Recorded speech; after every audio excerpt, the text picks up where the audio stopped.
नमस्कार, स्वागत है आपका किसान समाचार में। मैं हूँ रेशमा आपके साथ। आइए नजर डालते हैं इस वक्त की हेडलाइंस पर। विभिन्न बागवानी फसलों के क्षेत्रफल और उत्पादन के लिए 2023-24 का तीसरा अग्रिम अनुमान जारी। कृषि एवं किसान कल्याण विभाग ने बताया, तीसरे अग्रिम अनुमान में 28.98 मिलियन हेक्टेयर क्षेत्रफल में 353.19 मिलियन टन उत्पादन की उम्मीद।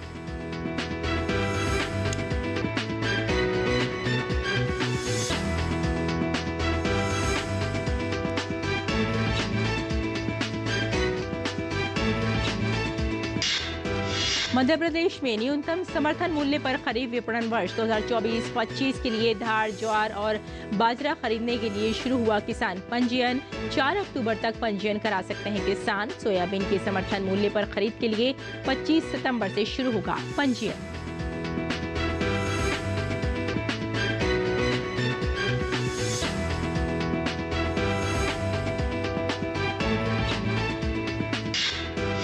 और राजस्थान में यूरिया और डीएपी के साथ टैगिंग कर अन्य उत्पाद बेचने वालों के खिलाफ की जाएगी कार्यवाही। राजस्थान कृषि आयुक्त ने किसानों को डीएपी के स्थान पर सिंगल सुपर फास्फेट एवं एनपीके उर्वरक प्रयोग करने की दी सलाह। और आइए अब समाचार पर डालते हैं विस्तार से नजर। कृषि एवं किसान कल्याण विभाग ने विभिन्न राज्यों, केंद्र शासित प्रदेशों तथा अन्य सरकारी स्रोत एजेंसियों से प्राप्त जानकारी के आधार पर संकलित विभिन्न बागवानी फसलों के क्षेत्रफल और उत्पादन का 2023-24 का तीसरा अग्रिम अनुमान जारी किया है। कृषि एवं किसान कल्याण विभाग द्वारा दी गई जानकारी के अनुसार 2022-23 के पहले अग्रिम अनुमान में 28.44 मिलियन हेक्टेयर क्षेत्रफल में उत्पादन 355.48 मिलियन टन था। वहीं 2023-24 के दूसरे अग्रिम अनुमान में 28.63 मिलियन हेक्टेयर क्षेत्रफल में उत्पादन 352.23 मिलियन टन रहा, जबकि 2023-24 के तीसरे अग्रिम अनुमान में 28.98 मिलियन हेक्टेयर क्षेत्रफल में उत्पादन 353.19 मिलियन टन है।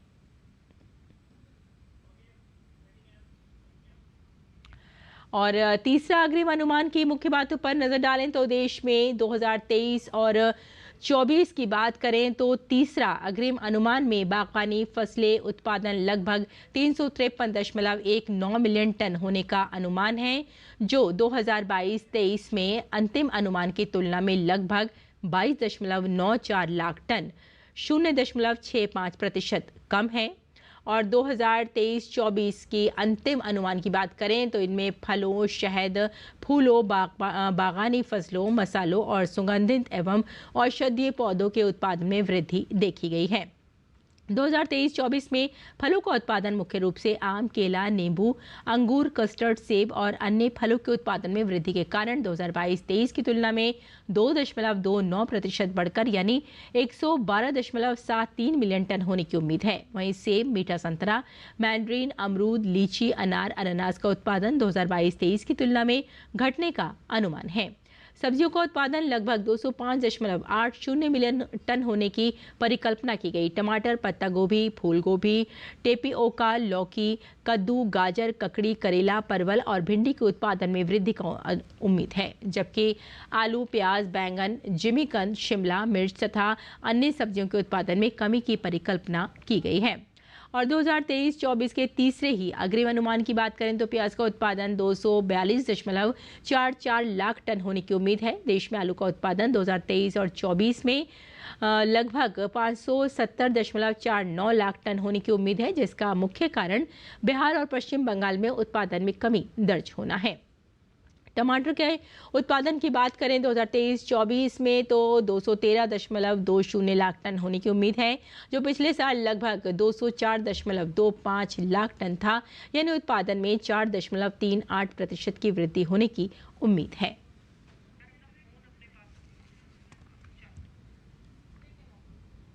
आगे बढ़ते हैं। मध्य प्रदेश सरकार द्वारा खरीफ विपणन वर्ष 2024-25 में समर्थन मूल्य पर धान, ज्वार एवं बाजरा उपार्जन के लिए पंजीयन 19 सितंबर से शुरू हो गया है। किसान 4 अक्टूबर तक पंजीयन करा सकते हैं। वहीं सोयाबीन की समर्थन मूल्य पर खरीद के लिए पंजीयन 25 सितंबर से शुरू होंगे। इस संबंध में जानकारी देते हुए खाद्य नागरिक आपूर्ति एवं उपभोक्ता संरक्षण मंत्री गोविंद सिंह राजपूत ने कहा कि किसान मोबाइल से घर पर ही अपना पंजीयन करा सकते हैं। उन्होंने किसानों से आग्रह किया कि निर्धारित समय में पंजीयन करा लें, जिससे किसी भी प्रकार की असुविधा नहीं हो। मध्य प्रदेश सरकार ने इस बार किसानों के लिए मोबाइल से पंजीयन करने की सुविधा के अतिरिक्त अन्य व्यवस्थाएं भी सुनिश्चित की हैं। इसमें किसानों के निःशुल्क पंजीयन की व्यवस्था ग्राम पंचायत और जनपद पंचायत कार्यालयों में स्थापित सुविधा केंद्र पर, तहसील कार्यालयों में स्थापित सुविधा केंद्र पर, सहकारी समितियों एवं सहकारी विपणन संस्थाओं द्वारा संचालित पंजीयन केंद्र पर तथा MP किसान ऐप पर उपलब्ध है।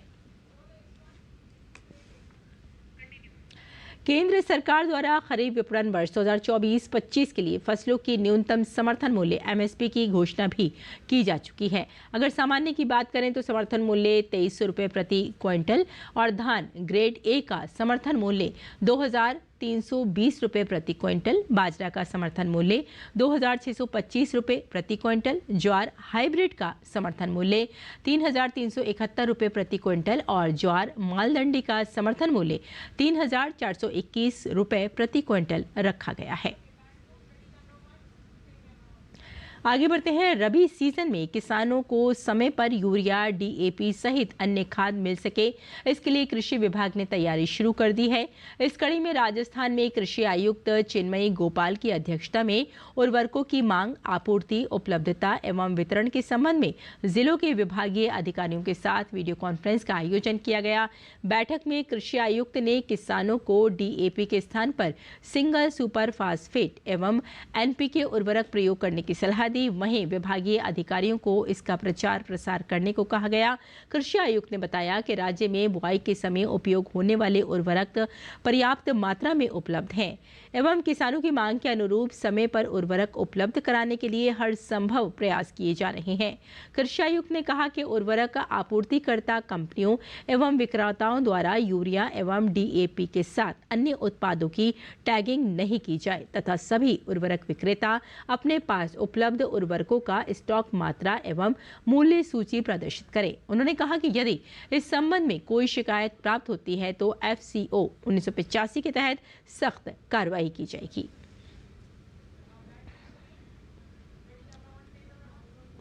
पंजाब सरकार ने कहा है कि वे अपने खुद के लेबल के तहत राज्य में निर्मित रेशम उत्पादों को बाजार में उतारेगी। राज्य स्तरीय रेशम दिवस समारोह के दौरान बागवानी मंत्री चेतन सिंह जोरा माजरा ने रेशम उत्पादों के लिए विभाग का लोगो पेश किया। उन्होंने घोषणा की कि वर्ष 2025 के अंत तक राज्य में रेशम उत्पादन को दोगुना करने के हर संभव प्रयास किए जाएंगे। जोरा माजरा ने कहा कि मौजूदा समय में गुरदासपुर, होशियारपुर, पठानकोट और रूपनगर के उप पहाड़ी जिलों के लगभग 230 गांवों में रेशम उत्पादन किया जाता है। उन्होंने कहा कि राज्य मुख्य रूप से 2 प्रकार के रेशम का उत्पादन करता है, बाइवोल्टाइन शहतूत और एरी रेशम। जोरा माजरा ने कहा ये व्यवसाय मुख्य रूप से गरीबी रेखा के नीचे रहने वाले लोगों, भूमिहीन व्यक्तियों या फिर छोटी जोत वाले लोगों द्वारा किया जाता है। और वाणिज्य मंत्रालय ने कहा कि निर्यातकों की अपील को देखते हुए आगामी दुर्गा पूजा के अवसर पर विशिष्ट शर्तों को पूरा करते हुए बांग्लादेश की अंतरिम सरकार ने 3000 टन हिल्सा मछली भारत को निर्यात करने की मंजूरी दी है। भारत की मछली आयातक संघ ने इस महीने की शुरुआत में बांग्लादेश के विदेश मामलों के सलाहकार तौहीद हुसैन से दुर्गा पूजा के दौरान भारत को हिल्सा मछली के निर्यात की अनुमति देने का आग्रह किया था। अधिकारियों ने बताया कि बांग्लादेश ने 2023 में 79 कंपनियों को भारत को कुल 4000 टन निर्यात करने की अनुमति दी थी। बांग्लादेश दुनिया का सबसे बड़ा हिल्सा उत्पादक है, लेकिन स्थानीय मांग अधिक होने के कारण वह इस मछली के निर्यात पर प्रतिबंध लगाता है। नई दिल्ली के भारत मंडपम में आयोजित वर्ल्ड फूड इंडिया में केंद्रीय खाद्य प्रसंस्करण उद्योग मंत्रालय का विशेष पवेलियन लगाया गया है। इस पवेलियन में एक ओर जहां मंत्रालय के नवाचारों और खाद्य प्रसंस्करण में किए जा रहे कार्यों को प्रदर्शित किया गया, वहीं भारतीय प्रोसेस्ड फूड और ब्रांड की अंतर्राष्ट्रीय उपस्थिति को भी बखूबी प्रदर्शित किया गया।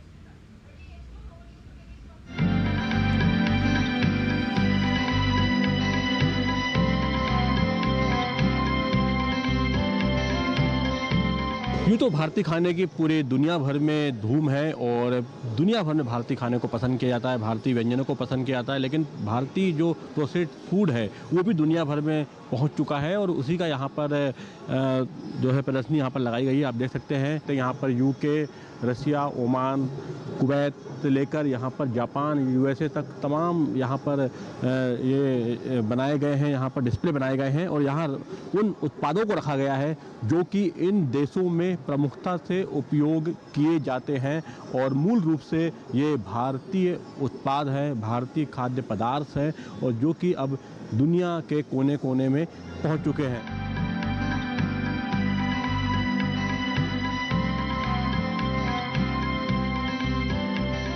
अचार सदियों से भारतीय व्यंजनों का स्वाद बढ़ाने का काम करता रहा है और अचार जो है वो भारत के कोने कोने में तरह तरह के अचार जो है वो बनाए जाते हैं, उनका निर्माण वहाँ पर किया जाता है। और वर्ल्ड फूड इंडिया में ऐसे ही यहाँ पर एग्जीबिशन लगाया है फूड प्रोसेसिंग मिनिस्ट्री ने, जहाँ पर कि पिकल ऑफ इंडिया इसको नाम दिया गया है। यहाँ पर देश भर के अलग अलग राज्यों के जो अचार हैं, चाहे केरल की बात करें, कर्नाटक की बात करें, झारखंड की बात करें, तो उसका यहाँ पर पूरा डिस्प्ले यहाँ पर किया गया है कि किस तरीके के जो अचार हैं वो मिलते हैं, वहाँ पर बनते हैं और उसका स्वाद जो है अलग अलग स्वाद होता है और अचार में कितनी वैरायटी हो सकती है हमारे देश में वो यहाँ पर बखूबी देखा जा सकता है इस एग्जीबिशन में, जहाँ पर कि पूरा ये अचार के बारे में ही बताया गया है कि सैकड़ों तरह की जो है वो वैरायटी और स्वाद जो है भारत में अचार के पाए जाते हैं और उसको यहाँ पर वर्ल्ड फूड इंडिया में बखूबी डिस्प्ले किया गया है। कैमरामैन पीयूष के साथ अजीत द्विवेदी, डीडी न्यूज, दिल्ली। और वर्ल्ड फूड इंडिया में ही विशेष मोबाइल वैन का प्रदर्शन किया गया। ये वैन डिजिटल कनेक्टिविटी से लैस है। खाद्य प्रसंस्करण उद्योग मंत्रालय के पवेलियन में प्रदर्शित इस वैन निश्चित तापमान पर फल और सब्जियों का परिवहन किया जा सकता है। ये वैन सोलर और सीएनजी से चल सकती है। ये वैन डिजिटल कनेक्टिविटी के साथ काम करती है। इसका जायजा लिया हमारे संवाददाता अजीत द्विवेदी ने।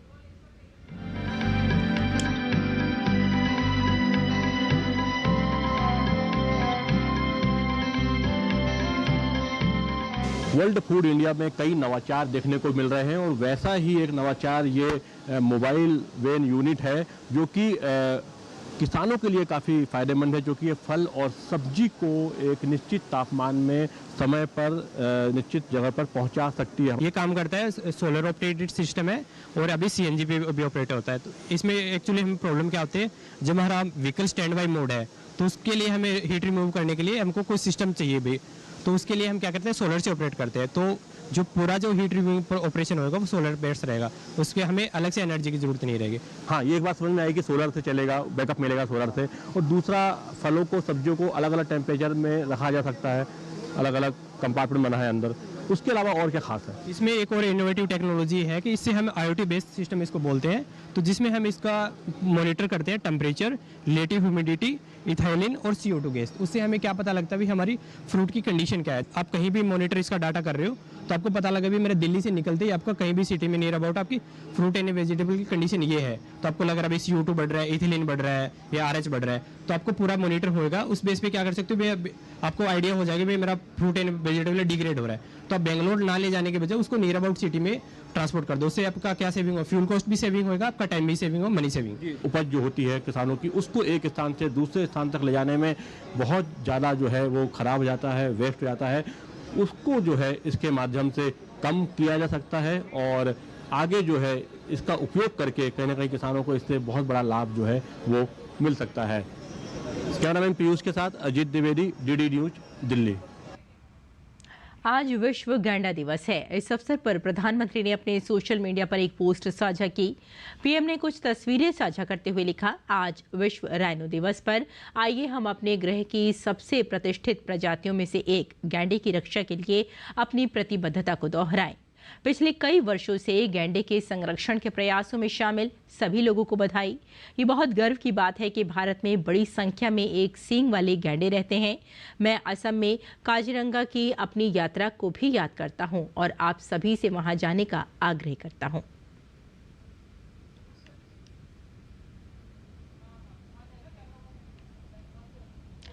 और आइए अब इसी के साथ जानते हैं मंडी भाव के बारे में।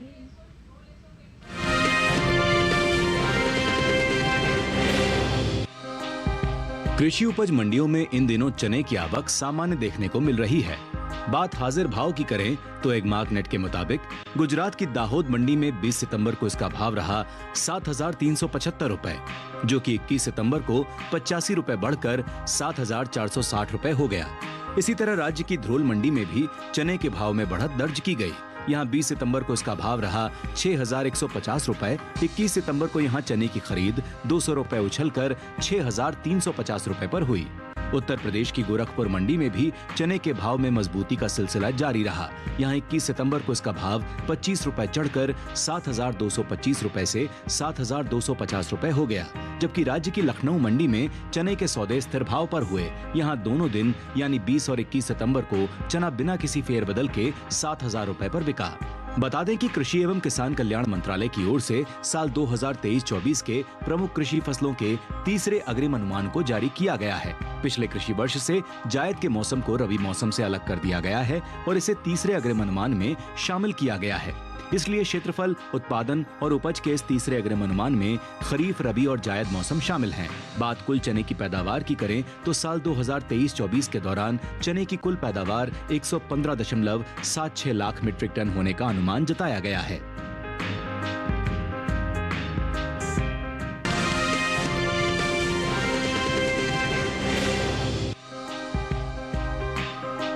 मंडियों में इन दिनों मूंगफली की आवक सामान्य बनी हुई है।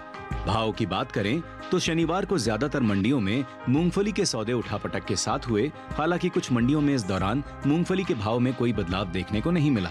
एगमार्क नेट के मुताबिक गुजरात की अमरेली मंडी में 20 सितंबर को मूंगफली का भाव था 5,210 रुपए। 21 सितंबर को इसके भाव में 10 रुपए की गिरावट आई और भाव 5,200 रुपए पर आ गया। राज्य की ही राजकोट मंडी में इस दौरान मूंगफली के सौदों में नरमी के साथ कारोबार हुआ। यहाँ 20 सितंबर को मूंगफली का भाव रहा 5,500 रुपए। 21 सितंबर को इसका भाव 25 रुपए लुढ़क कर 5,475 रुपए हो गया। तमिलनाडु की वेल्लोर मंडी में मूंगफली के भाव की बात करें तो यहाँ 20 सितंबर को मूंगफली का भाव रहा 6,500 रुपए। 21 सितंबर को इसके सौदे बिना किसी उठापटक के 6,500 रुपए पर हुए। उत्तर प्रदेश की झांसी मंडी में मूंगफली के भाव में मजबूती दर्ज की गई। यहाँ 20 सितंबर को मूंगफली का भाव रहा 4,580 रुपए, जो कि 21 सितंबर को 100 रुपए की बढ़त के साथ 4,680 रुपए हो गया। देश से होने वाले मूंगफली के निर्यात में कमी देखने को मिली है। एपीडा की ओर से हाल ही में जारी ताजा आंकड़ों के मुताबिक साल 2024-25 में अप्रैल महीने के दौरान देश से होने वाला मूंगफली का निर्यात 60,302 टन का हुआ है, जबकि बीते साल इस दौरान मूंगफली का निर्यात 72,836 टन का हुआ था। यानी अप्रैल महीने के दौरान मूंगफली के निर्यात में 12,000 टन की कमी देखने को मिली है। वहीं मूंगफली की पैदावार पर नजर डालें तो घरेलू स्तर पर इस साल रबी और खरीफ मूंगफली की पैदावार में कमी देखने को मिल सकती है। कृषि मंत्रालय के दूसरे अग्रिम अनुमान के मुताबिक साल 2023-24 के दौरान कुल मूंगफली की उपज 86,54,000 टन होने का अनुमान जताया गया है, जबकि बीते साल की समान अवधि के दौरान कुल मूंगफली की पैदावार 102,97,000 टन रही थी। मूंगफली की उपज में साल 2023-24 के दौरान 16,43,000 टन की कमी देखने को मिल सकती है, जिसका असर कृषि उपज मंडियों में मूंगफली के बाजार भाव पर पड़ सकता है।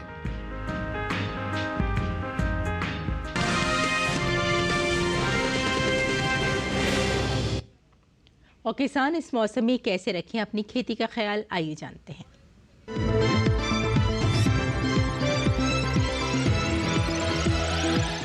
नमस्कार, आप देख रहे हैं डीडी किसान। मैं हूं एआई कृष और आज हम कोंकण और महाराष्ट्र में होने वाली खेती किसानी से संबंधित सलाहों के बारे में पूरी जानकारी देंगे। कोंकण के किसान इस समय धान के खेतों में 5 से 10 सेंटीमीटर जल स्तर बनाए रखें। इसके साथ ही यहां हल्दी, मूंगफली और सब्जियों में निराई गुड़ाई जैसे कार्य करें। कोंकण में ही इस समय मूंगफली फूलने से लेकर खूंटी बनने की अवस्था में है। ऐसे में यहां के किसान बेहतर खूंटी बनाने के लिए फसल पर खाली ड्रम चलाएं। वहीं मध्य महाराष्ट्र के किसान मूंगफली की खुदाई के अलावा सोयाबीन और बाजरे की कटाई करें और फसलों को किसी सुरक्षित जगह पर रखें। मध्य महाराष्ट्र में ही इस समय किसान प्याज की नर्सरी लगा सकते हैं। इसके अलावा यहां इस मौसम में रब्बी ज्वार और वर्षा आधारित काबुली चने की बुवाई के लिए खेत तैयार करते रहे। मध्य महाराष्ट्र में इस समय धान फूल आने की अवस्था में है। ऐसे में खेतों में 10 सेंटीमीटर जल स्तर बनाए रखें। यहीं इस मौसम में किसान सोयाबीन को कीटों से, जबकि केले और अंगूर को रोगों से बचाएं। वहीं मराठवाड़ा के किसान 3 से 4 दिनों के भीतर तैयार मूंगफली की खुदाई और सोयाबीन की कटाई करें और उन्हें सुरक्षित स्थानों पर रखें। यहीं इस समय रब्बी काबुली चना और कुसुम के लिए खेत तैयार करें। इसके अलावा यहां अंगूर के बागों में अक्टूबर में होने वाली छटाई की तैयारी करें। विदर्भ में इस समय तैयार सोयाबीन की कटाई जारी रखें। कटी हुई फसल को सुरक्षित स्थानों पर रखें। यहीं इस समय कपास, अरहर और हल्दी में निराई गुड़ाई जैसे काम करें। विदर्भ में ही कपास के बेहतर उत्पादकता के लिए साफ मौसम के दौरान कपास में फूल आने की अवस्था में 2% यूरिया और बॉल विकास के चरण में 2% DAP का छिड़काव करें। इसी तरह कृषि और किसानों से जुड़ी हर महत्वपूर्ण जानकारी के लिए हमारे साथ जुड़े रहिए और देखते रहिए DD किसान। धन्यवाद।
निराई करते समय पंक्तियों से अनावश्यक पौधे निकालकर मध्य की दूरी अधिक कर देनी चाहिए। साथ ही बढ़ी हुई जड़ों में हल्की निराई गुड़ाई करते रहना चाहिए।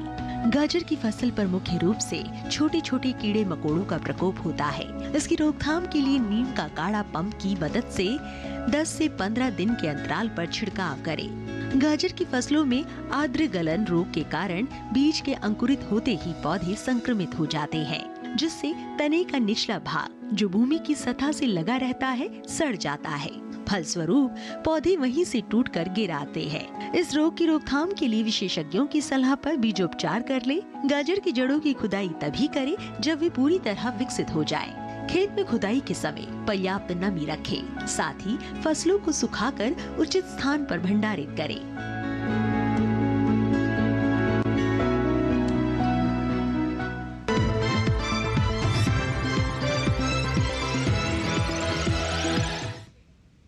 और खेती किसानी के साथ साथ आइए नजर डाल लेते हैं कुछ और महत्वपूर्ण खबरों पर। खास खबर में प्रधानमंत्री नरेंद्र मोदी अमेरिका के 3 दिवसीय दौरे पर हैं। प्रधानमंत्री नरेंद्र मोदी क्वाड शिखर सम्मेलन में भाग लेने के बाद न्यूयॉर्क पहुंचे। पीएम जब होटल पहुंचे तो भारतीय समुदाय के लोगों ने उनका जोरदार स्वागत किया। इससे पहले प्रधानमंत्री ने क्वाड शिखर सम्मेलन में भाग लिया। क्वाड 4 प्रमुख देशों का संगठन है, जिसमें अमेरिका, भारत, ऑस्ट्रेलिया और जापान शामिल हैं। प्रधानमंत्री ने क्वाड शिखर सम्मेलन में कहा कि क्वाड किसी के खिलाफ नहीं, बल्कि ये नियम आधारित वैश्विक व्यवस्था को मजबूती देने के लिए मानवता के हित में है।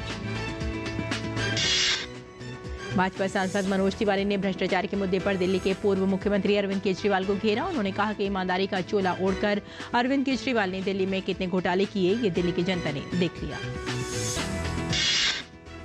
भाजपा नेता मनजिंदर सिंह सिरसा ने कहा कि आतिशी सिर्फ एक चेहरा है, एक मुखौटा है, राज अरविंद केजरीवाल का है। उन्होंने पहले भी ऐसा किया है। महाराष्ट्र के मुख्यमंत्री एकनाथ शिंदे ने कहा कि राज्य को 2047 तक 1500 अरब डॉलर की अर्थव्यवस्था बनाने के लिए 8 रणनीतिक क्षेत्रों पर ध्यान केंद्रित किया जाना चाहिए। मुख्यमंत्री योगी आदित्यनाथ ने एक प्रमाण पत्र वितरण समारोह को संबोधित करते हुए कहा कि सुशासन के बल पर निवेश का सबसे आकर्षक गंतव्य बना उत्तर प्रदेश, देश का सबसे बड़ा मोबाइल फोन विनिर्माता राज्य है। वित्तीय सेवा सचिव एम नागराजू ने ऋण वसूली अपीलीय न्यायाधिकरणों के चेयरपर्सन और ऋण वसूली न्यायाधिकरणों के पीठासीन अधिकारियों के साथ बैठक की अध्यक्षता की। दिल्ली में साइकिल रैली का आयोजन किया गया। इस साइकिल रैली का विषय स्वस्थ जीवन शैली रहा। मेडिकल छात्रों और डॉक्टरों की साइकिल रैली में कोलकाता रेप और मर्डर केस की गूंज सुनाई दी। जयपुर के ग्रामीण क्षेत्र जोबनेर, रेनवॉल और सांभर लेक में राष्ट्रीय पोषण माह अभियान का शुभारंभ किया गया। सिखों के पहले गुरु श्री गुरु नानक देव जी की आज पुण्यतिथि है। गुरु नानक देव जी को यह महान दार्शनिक, समाज सुधारक, धर्म की राह दिखाने वाले के रूप में जाना जाता है। तो किसान समाचार में फिलहाल इतना ही। अनुमति दें, नमस्कार।